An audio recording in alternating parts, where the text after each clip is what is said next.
Jiwaku merindukanmu,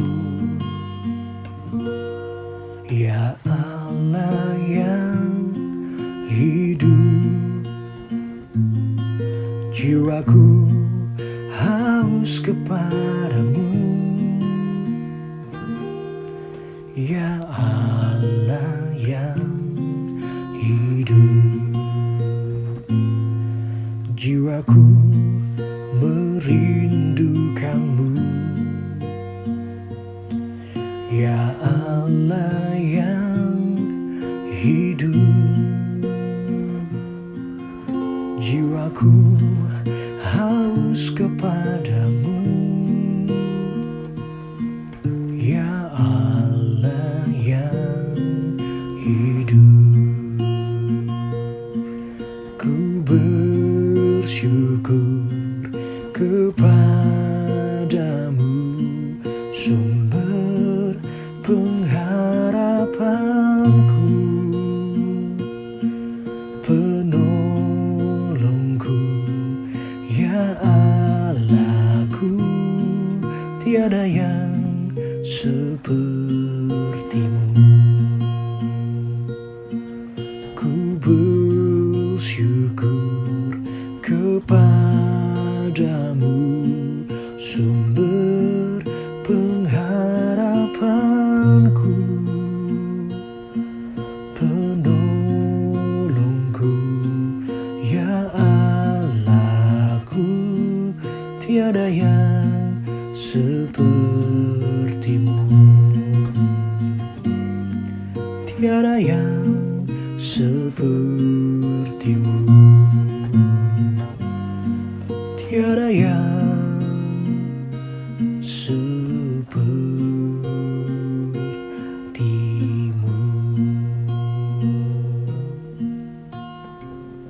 Kita berdoa.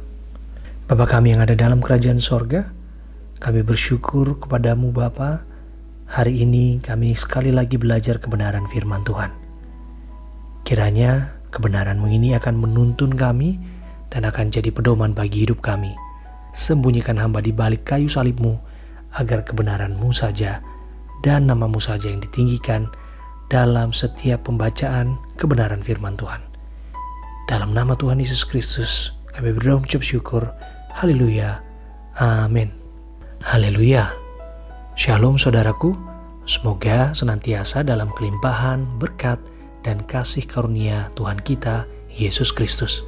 Saudaraku, hari ini kita akan kembali belajar dan merenungkan firman Tuhan yang tertulis di Filipi 3 ayat 8.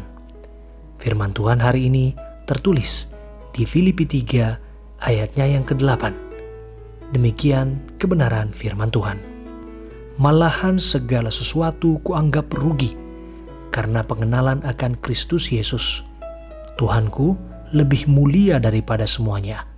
Oleh karena Dialah, aku telah melepaskan semuanya itu dan menganggapnya sampah, supaya aku memperoleh Kristus. Haleluya.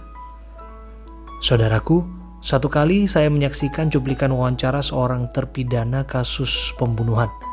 Dalam wawancara tersebut, terpidana tersebut mengaku telah bertobat dari perbuatannya yang jahat di masa lalunya. Ia mengaku bahwa Kristus telah mengubah hidupnya. Ini lantas menjadi perbincangan yang sensasional di berbagai kalangan. Tak hanya di umat Kristen tentu saja, namun bisa dikatakan di semua kalangan.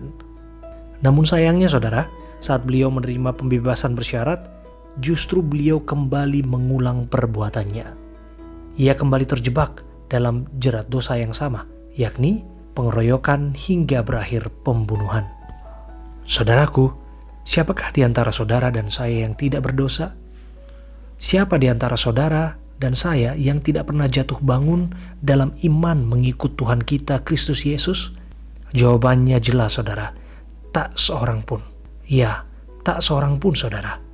Sebab jelas tertulis di Roma 3 ayatnya yang ke-23, karena semua orang telah berdosa dan telah kehilangan kemuliaan Allah. Bahkan, Rasul Paulus sekalipun pernah hidup bergelimang dosa. Saudara dan saya barangkali tahu bagaimana kisah Paulus yang sebelumnya Saulus, seorang ahli Farisi yang kerap kali memprovokasi dan memburu pengikut Kristus pada zamannya. Hingga akhirnya ia dilawat Tuhan secara personal dan ia mengalami pertobatan yang luar biasa. Dalam firman yang baru saja kita baca, Rasul Paulus mengungkapkan apapun yang ia pahami dan mengerti di masa lalunya adalah sampah, saudara. Ya, saudara, adalah sampah. Apapun yang ia mengerti tentang pengajaran-pengajaran oleh guru-gurunya ahli Taurat, kesombongan di masa lalunya, provokasi yang pernah ia lakukan, ambisi pribadinya, segala dosa yang ia perbuat adalah sampah. Maka ia harus melepaskannya.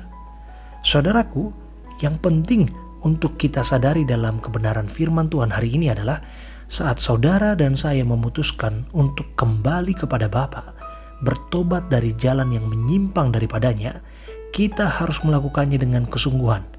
Ya saudara, dengan kesungguhan.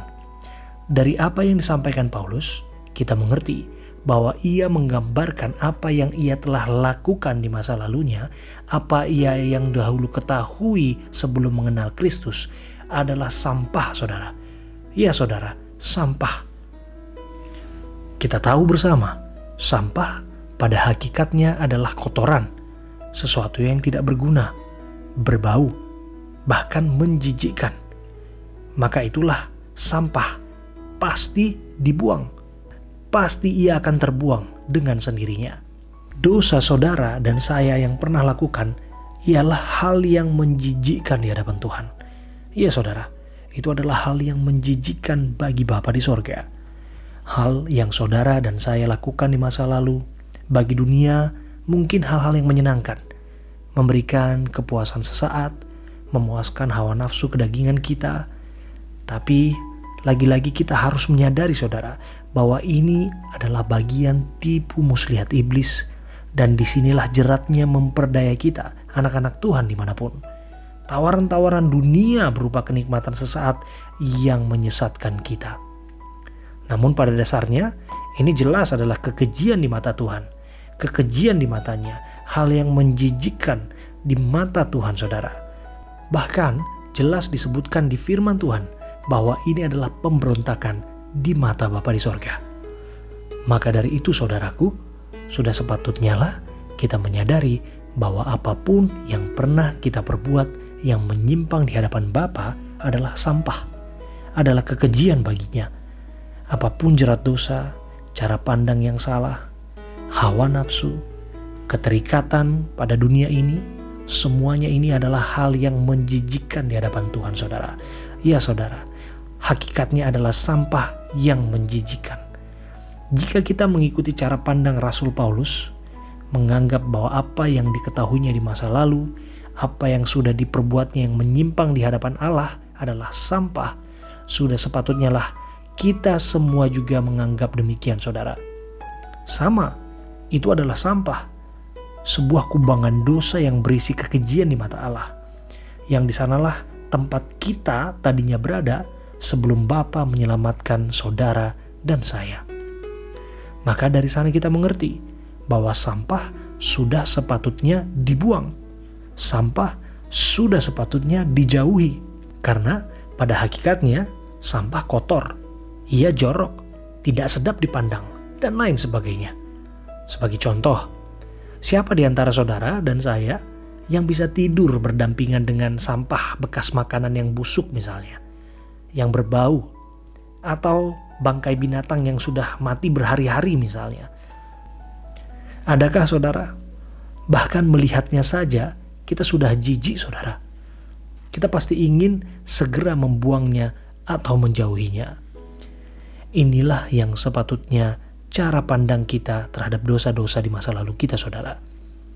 Ya saudaraku, inilah yang sepatutnya kita lakukan dan cara pandang kita menganggap apapun hal yang menyimpang di masa lalu kita. Berupa kebiasaan buruk, keterikatan dan lain sebagainya yang sepatutnya kita buang jauh-jauh. Karena itu adalah sampah yang menjijikkan.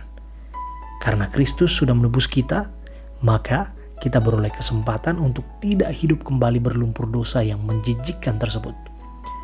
Maka saudaraku, dalam cerita yang sebelumnya saya sampaikan, barangkali saudara juga sudah dengar tentang pertobatan seorang penjahat yang berubah menjadi seorang hamba Tuhan ataupun pendeta. Namun ujung-ujungnya mengecewakan saudara.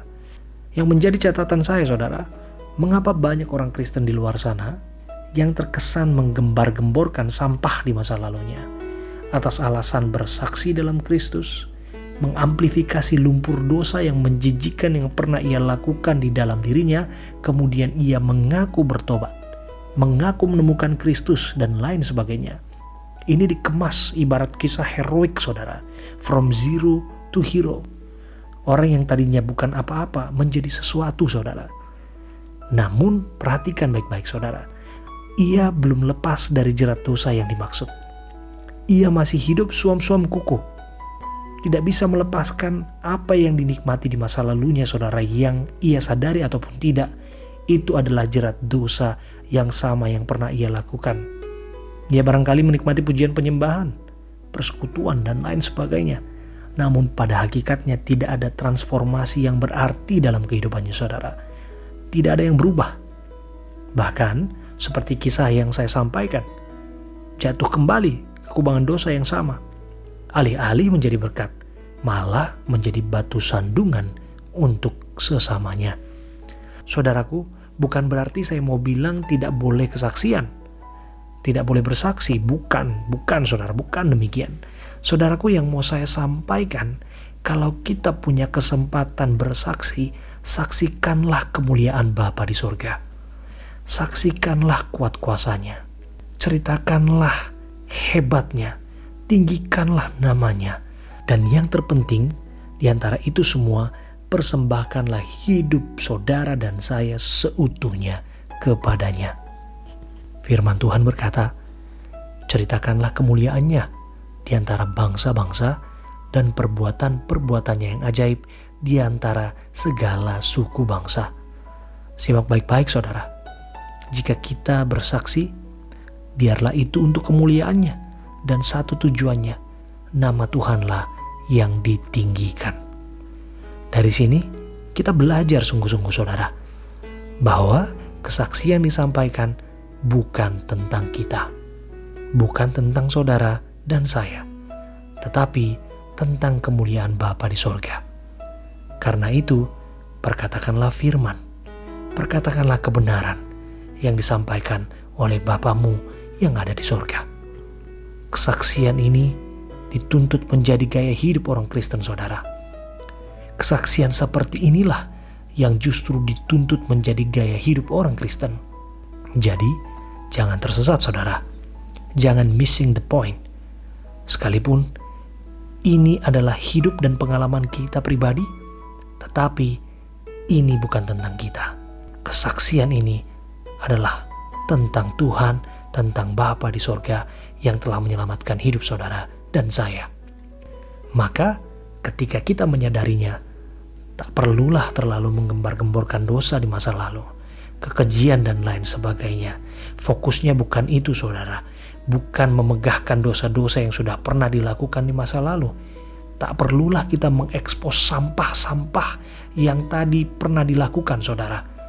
Tetapi bersaksilah bagaimana Tuhan mengubahkan dan mentransformasi hidup saudara yang dulu berlumur dosa menjadi kehidupan yang saat ini telah menjadi berkat. Ya saudara, transformasi hidup yang berdampak bagi sesamanya. Saudaraku, dalam banyak kasus sering kita dengar orang bersaksi justru menggembar-gemborkan sampah di masa lalunya. Namun pada kenyataannya tak ada perubahan yang berarti yang dilihat oleh sesamanya. Alhasil, apa yang disampaikannya alih-alih menjadi berkat buat sesamanya, melainkan menjadi batu sandungan saudara. Ya saudaraku, batu sandungan. Karena apa yang disampaikannya bukanlah tentang kemuliaan Bapa, melainkan isi pikiran semata. Ini ibarat curahan hati semata. Sudah barang tentu kesaksian yang kita sampaikan semestinya berbeda saudara.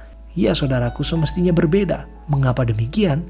Karena kita dipandu Kristus untuk menceritakan kemuliaan Bapa di surga yang telah menyelamatkan kita. Firman Tuhan Di Ibrani 12 ayat 1 berkata, "Karena kita mempunyai banyak saksi, bagaikan awan yang mengelilingi kita, marilah kita menanggalkan semua beban dan dosa yang begitu merintangi kita dan berlomba dengan tekun dalam perlombaan yang diwajibkan bagi kita." Maka dari itu, saya dorong saudara, siapapun yang bersaksi, stop membesar-besarkan sampah di masa lalu saudara. Tanggalkanlah semuanya itu beban dosa yang merintangi. Jadilah manusia yang benar-benar dimerdekakan oleh Kristus dan perkatakanlah kemuliaannya di atas segalanya.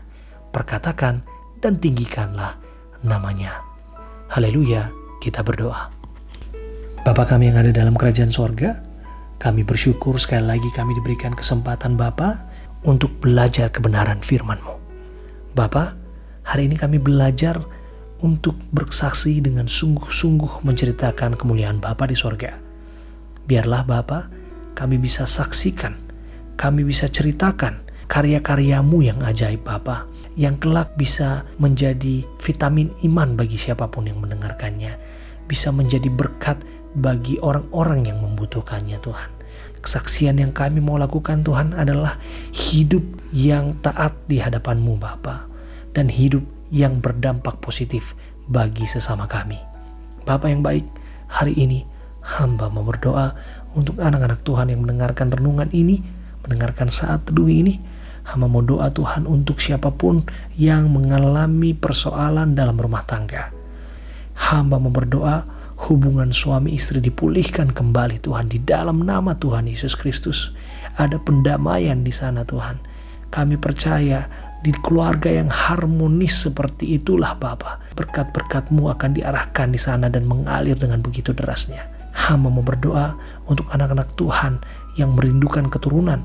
Kami percaya di dalam nama Tuhan Yesus Kristus bahwa mereka akan diberikan keturunan-keturunan yang takut akan Tuhan, indah pada waktunya Tuhan.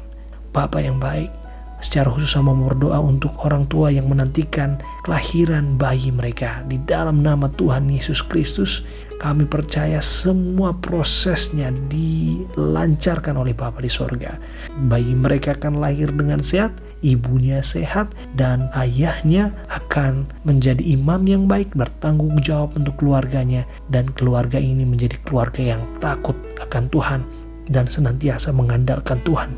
Bapa hamba berdoa untuk anak-anak Tuhan di luar sana yang merindukan pekerjaan atau barangkali menghadapi persoalan keuangan, persoalan ekonomi, dan lain sebagainya. Kami percaya bahwa tidak ada jalan yang tertutup bagimu Tuhan. Kami yakin Kau selalu buka jalan. Bapa yang baik, hamba mau doa untuk mereka yang mengalami sakit penyakit. Hamba percaya di dalam nama Tuhan Yesus Kristus mereka akan dipulihkan, mereka akan disembuhkan dan diselamatkan Bapa di sorga. Bapa yang baik, hamba mau doa Tuhan untuk anak-anak Tuhan yang saat ini sedang bergumul dalam mencari pasangan hidup. Hamba percaya bahwa pasangan hidup yang mereka temukan adalah pasangan hidup penolong yang setia yang dari Tuhan saja. Kami doa untuk bangsa dan negara ini. Bangsa dan negara ini akan diselamatkan Tuhan, dan hikmat-Mu sajalah yang turun dalam pemimpin bangsa ini, sehingga pada akhirnya bangsa ini akan melewati segala rintangan dan keluar dari persoalannya. Bapa, hamba mau doa Bapa kami yang ada di sorga, dikuduskanlah nama-Mu, datanglah kerajaan-Mu, jadilah kehendak-Mu di bumi seperti di sorga. Berikanlah kami pada hari ini makanan kami yang secukupnya, dan ampunilah kami akan kesalahan kami, seperti kami juga mengampuni orang yang bersalah kepada kami. Dan janganlah membawa kami ke dalam pencobaan, tetapi lepaskanlah kami daripada yang jahat, karena Kau yang punya kerajaan dan kuasa dan kemuliaan sampai selama-lamanya. Haleluya. Amin. Amin saudaraku, kita telah berdoa. Saya dorong saudara untuk sekali lagi, tetaplah menjadi saksi Kristus dalam kehidupan yang berdampak positif bagi sesamanya, dan tetaplah tinggikan namanya dalam segala aspek kehidupan kita.